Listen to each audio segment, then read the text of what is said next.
বন্ধুরা, এই গ্রীষ্মে কি তোমরা অনেক রকম আচার দিয়েছো এবং একটা আচার ঠিক মনের মতো হচ্ছে না, তো আমি সেই রেসিপিটা নিয়ে চলে এসেছি যে রেসিপিটা তুমি এখন খুঁজছো। হ্যাঁ বন্ধুরা, এটা হলো একটা এমন আচার রেসিপি যেটা তোমাদের মন জয় করে ফেলবে। তো চলো বেশি কথা না বাড়িয়ে আজকের এই ভিডিওটা শুরু করি। তো তার আগে যারা যারা আমার চ্যানেলটাকে এখনো পর্যন্ত সাবস্ক্রাইব করেনি তারা অতি অবশ্যই আমার চ্যানেলটাকে সাবস্ক্রাইব করে নাও এবং পাশে থাকা বেল আইকনটা অবশ্যই ক্লিক করে যাবে যাতে আমার নিত্য নতুন ভিডিও সর্বপ্রথম পাওয়ার জন্য। তো প্রথমে আমি নিয়ে নিয়েছি দেখো কয়েকটা কাঁচা আম, এগুলোকে ভালোভাবে ছিলে নিতে হবে, এরকমভাবে কেটেও নিয়েছি। এরপর আমি গ্যাস ওভেনে দিয়ে দিয়েছি একটা কড়াই। এরপর আমি এই কাঁচা আমগুলো এর মধ্যে দিয়ে দিয়েছি। এরপর এটাকে একবার নেড়ে নিচ্ছি। এরপর আমি এর মধ্যে দিয়ে দিলাম শুকনো লঙ্কা দুটো, এর মধ্যে দিয়ে দিলাম মিষ্টি অনুযায়ী চিনি। এরপর এটাকে ভালোভাবে মিক্স করে নিচ্ছি। তবে তোমাদের আজকের এই রেসিপিটা কিন্তু খুবই ভালো লাগবে আমার মনে হয়। তো দেখো এটা এখন ফুটতে শুরু করে দিয়েছে, একটা ঢাকা দিয়ে দিলাম। এবার 15 মিনিট পর দেখে নেব।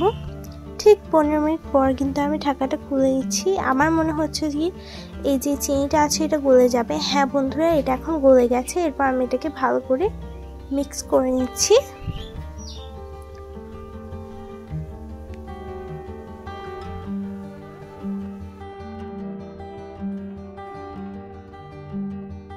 এটা দেখো এখন কিন্তু ফুটতেও শুরু করে দিয়েছে।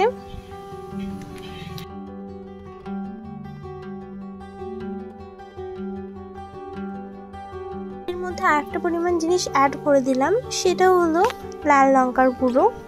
শুধু এই জিনিসটাই লাগবে, আর কোনো মশলা দেওয়ার প্রয়োজন নেই। এরপর এটাকে ভালোভাবে মিক্স করে নিচ্ছি। তোমরা নিশ্চয়ই দেখে বুঝতে পারছো যে ঘরে থাকা কয়েকটি উপকরণে এই আচারটা কিন্তু রেডি হয়ে যায়, বেশি কিছু উপকরণ লাগে না। আর একটা জিনিস বলে দিই, তোমরা এটাকে কিন্তু একবার বানালে সারা বছর সংরক্ষণ করে রাখতে পারবে, খারাপ হবে না একেবারে। এরপর আমি আরো কিছুক্ষণ কিন্তু এটাকে ঢাকা দিয়ে রেখে দেবো। এরপর আমি এটাকে কিন্তু ভালোভাবে মিক্স করে নিচ্ছি।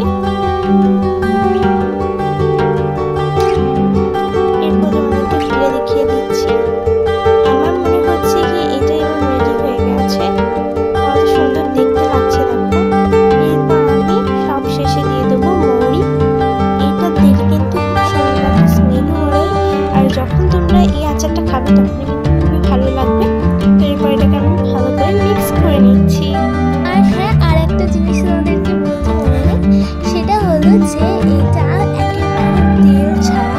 সত্যি বন্ধুরা, তোমরা কি দেখেছো যে তেল ছাড়া এত সুন্দর একটা আচারের রেসিপি হয়? টেস্টটাকে মেনটেন করার জন্য আমি এর মধ্যে সামান্য পরিমাণ লবণ ইউজ করছি। এরপর এটাকে ভালো করে মিক্স করে নেব।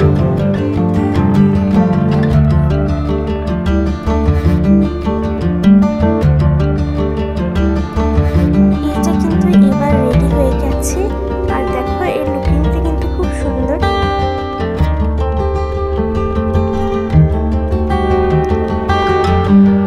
আর তোমরা কি চাও যে আমি এরকমই দারুণ দারুণ রেসিপি নিয়ে চলে আসি?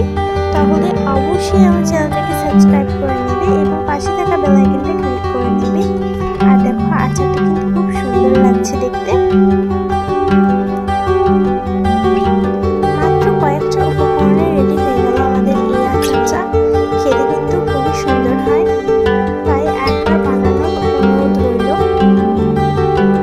এরপর আমি সার্ভ করে দেখিয়ে দেবো যে এটা কেমন হয়েছে। দুর্দান্ত হয়েছে, তাই একবার হলেও এটাকে ট্রাই করে দেখবি। দারুণ একটা রেসিপি। মাত্র কয়েকটা উপকরণে রেডি হয়ে গেল আমাদের এই দারুণ স্বাদের রেসিপিটা।